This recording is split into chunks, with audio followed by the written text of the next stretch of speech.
En jy kan maar met enige ou praat wat iets weet. Hy gaan vir jou gesondste manier is, hou jouself gebalanseer, moet nie vuil goed in jou kop inprop nie, en hou jou kop besig.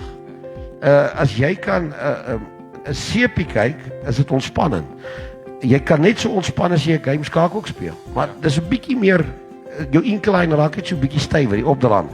Maar op die einde ontspan jy net soveel deur skaak te speel en jou kognitiewe vermoëns verbeter, jou strategiese vermoëns verbeter en al daai goed wat nou nie met die seepie gaan. Ek gee net 'n voorbeeld of met 'n wat daar baie goed gebeur het. So in kort, jy begin uit jou raamwerke sekere dinge doen en so aan, maar ja, dit is wat ons wil doen.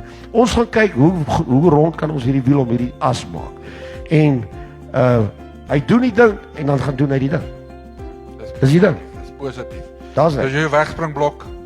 Elkeen, hè, so 'n wegspringblok daai. Amen. Ja. En ja, jy gaan sien op die einde van die dag dan kan jy net so vinnig 100 meter hardloop met hierdie wegspringblok as wat jy gaan sit en niks doen nie. Preach it, ja. 100%.